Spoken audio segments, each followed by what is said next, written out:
লঙ্কা কাণ্ড।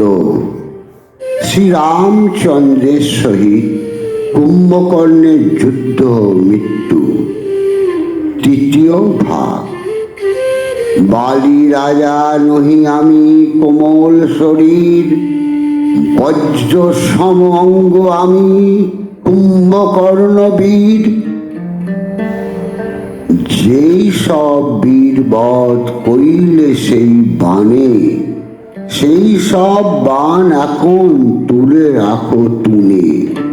তোমার বাণের মধ্যে তীক্ষ্ণ যে সকল, সেই সব বাণ মারো বুঝা যাগ বল। রাম বলে কুম্ভকর্ণ ত্যাজ অহংকার, মোর বাণে সহে এত শক্তি আছে কার। তীক্ষ্ণ বাণ ফুহারিলে হইবে প্রলয়, ক্ষুদ্র এক বাণে তরি লব জমালয়। রঘুনাথের কথা শুনে কুম্ভকর্ণ হাসে, মনেতে বাসনা বুঝি যাবে যম পাশে। হেরো দেখো দেহ মোর পর্বত প্রমাণ, দেবতা গন্ধর্ব কেহ নাহি ধরে টান। কত অস্ত্র জানো বেটা, কত জানো শিক্ষা, ইন্দ্রযম জানে আমার জানে যক্ষা। যে বাণে মারিল বালি দুর্জয় বানর, সেই বাণ মারে কুম্ভকর্ণের উপর। রামের ঐশিক বাণ তারা যেন ছুটে, কণ্টক সমান যেন কুম্ভকর্ণ ফুটে। ছিছি বলি কুম্ভকর্ণ দিলে টিটকিরি, বল বুঝি মোর ভাই আনে তোর নারী। লোহার মুসল বীর ঘন ঘন নারী, শ্রীরামের মতো বাণ তাই ঠেকে পড়ে। মুসল ফিরিয়ায় বীর মারিবারে আইসে, ব্রহ্মাস্ত্র রঘুনাথ জুড়িলেন ত্রাসে। বিনা অস্ত্রে যুঝে যেন মদমত্ত হাতি, কারে চর কিল মারে কারে মারে লাঠি।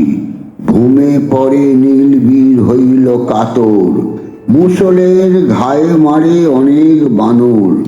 মুসল করিয়া হাতে ছোটে উভয় রায়, পালায় বানরগণ পিছু নাহি চায়।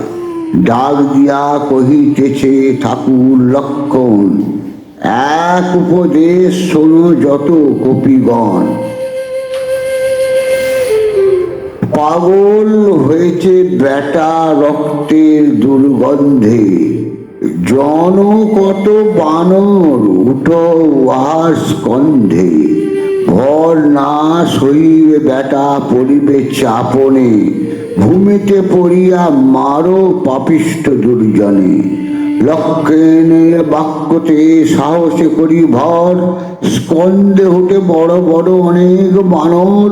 কুম্ভকর্ণ স্কন্ধে চড়ি বীরগণ নাচে, বাদুর ঝুলিছে যেন তেঁতুলের গাছে। সরব গবাক্ষ গয় সেই গন্ধ মাদন, মহেন্দ্র দেবেন্দ্র আদি ওঠে দুইজন। সপ্তজন চড়িলে কুম্ভকর্ণের স্কন্ধে, কেশে ধরি টানে কেহ ঘাড়ে নখ বিন্দে। সাত বীর লম্ফ দিয়া ঘাড়ে গিয়া চড়ে, দুই হাতে কুম্ভকর্ণ বানরে আছাড়ে। আছাড়ে গবাক্ষ বীর হারায় সম্মতি, ভূমিতে পড়িয়া মুখে উঠিল শোণিত। গয় গবাক্ষ সরব সেই গন্ধমাদন, আচারের ঘায়ে সবে হইল অচেতন। দেখিয়া অঙ্গ ধনু মানে লাগে ডর, উঠিতে উঠিতে ঘাড়ে উঠে দিল রর। কুম্ভকর্ণে পারিতে নাইল কোন জনে, আর বার রাম অস্ত্র জুড়িলেন গুণে। ব্রহ্মস্ত্র ছাড়িলেন পুরিয়া সন্ধান, কুম্ভকর্ণের কাটিলেন ডান হাত কান।